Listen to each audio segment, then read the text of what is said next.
headshot.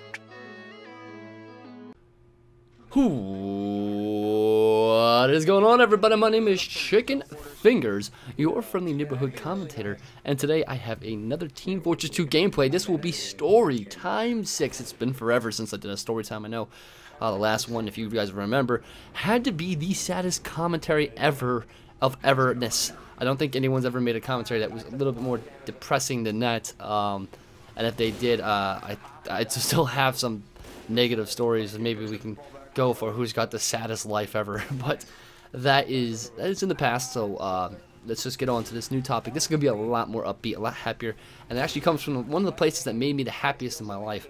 And that was Japan. I was actually stationed there shore duty, so that means that when I went to sleep, I was in Japan, and when I woke up, I was still in Japan, not out at sea or anything. For 2 years, you know, shore duty. I did go back there for sea duty, but that was different. It wasn't normal sea duty, so I was still kind of, you know, doing the same thing. But this was, I was stationed at Sugi, Japan, which is in the Kanagawa-ken Prefecture, which means it's really close to Tokyo City, which is amazing and great. But this takes place back in May of 05, which is when I first got there. I had just gotten done with technical training, and I got orders to Japan because I had, you know, no tickets or anything like that, or any kind of police activity in my life, so that I was still overseas qualified and allowed to go. So I'm 18, and it's May of 05, and wow, I'm in this world that I wanted to be in since I was like 13, since I had seen the Nagano Olympics. I thought that, yo, that looks freaking awesome, you know, hanging out in Japan, doing crazy stuff. Not really crazy stuff, but just seeing the world. And I was always really interested in Japanese history. I've always been a history buff, so like going anywhere outside the United States has always really interested me, especially like when I went to Europe for a little bit. I loved the history more than I like anything else, like the food or anything like that. That stuff doesn't really interest me. But me and my roommate, his name was Wes, we had just gotten there. He was like 27, but I was, you know, like I said, 18, in this foreign country, and we didn't know where we were. We had literally just been there for literally less than 24 hours, and it had already been an adventure to get out there. And that'll probably be another commentary, because that was a very funny moment too.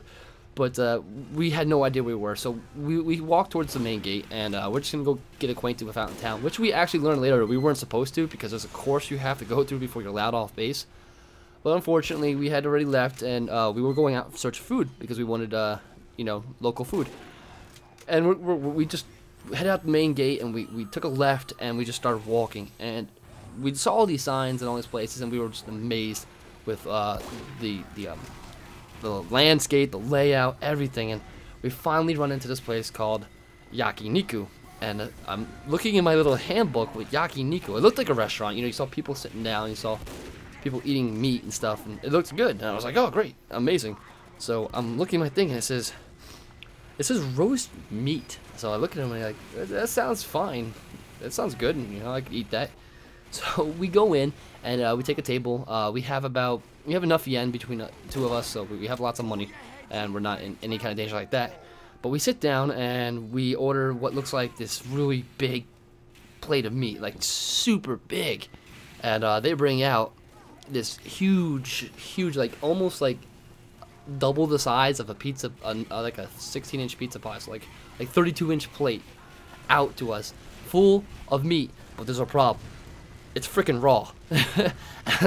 It's raw meat. There's raw chicken. There's raw beef.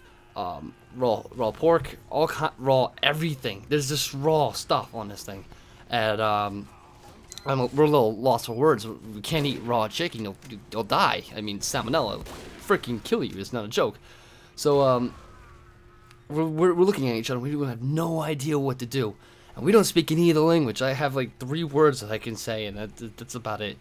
And we just keep looking at each other for about an hour. And eventually we go, not about an hour, but, you know, for quite some time. And just trying to figure out what's going on. And we go over to the waiter, and we ask him, sumimasen, you know, excuse me. Why is this, like, we pick up a piece of chicken. I go, why is this raw? Like, what do I do with this? What do you want me to do? Slap it up against the window and see how fast it slides? I mean, he looks at me, he looks at me like I'm a complete idiot. And he goes, reaches down below the table and flips this switch, and all of a sudden a flame starts up in the middle. There's this giant hole in the middle of the table with like what looks like a grid on it. It was a grill. You freaking grill your own meat. And then we're looking at each other. We had noticed this hole when we first came in, but we didn't really think of anything. We thought it was like some kind of design or something. No, you grill your own freaking food. It's an indoor barbecue. I was like, this is amazing. And then the best thing about it is that they save cost on cooks. So they actually get the best freaking meat that available. So you have this delicious meat. You get to cook your own food. Oh my God, was it amazing! Oh, the squid and the chicken and the beef. Oh, the Kobe beef. Oh my God, it was so good. And it was my first experience. That was literally my first night out on town in Japan. Was getting lost with a friend, not knowing what to do, and just having fun. So the moral of this story time is, like the last one was, you know, tough times will make you friendly or nice and make you stronger. This one, I think the moral of the story is just to take your chances and be adventurous, and obviously be more observant. Like if we would have noticed that it was a grill to begin with, I think it would have been less of a story, but a little bit easier time. And regardless, it was still a great adventure, guys. So I hope you enjoyed my story time. I hope you enjoyed this. If you really do, you know how to show support for these, and I appreciate you stopping by. My name's Chicken Fingers, the friendly neighborhood commentator, your friendly neighborhood commentator, and I will see you on the battlefield.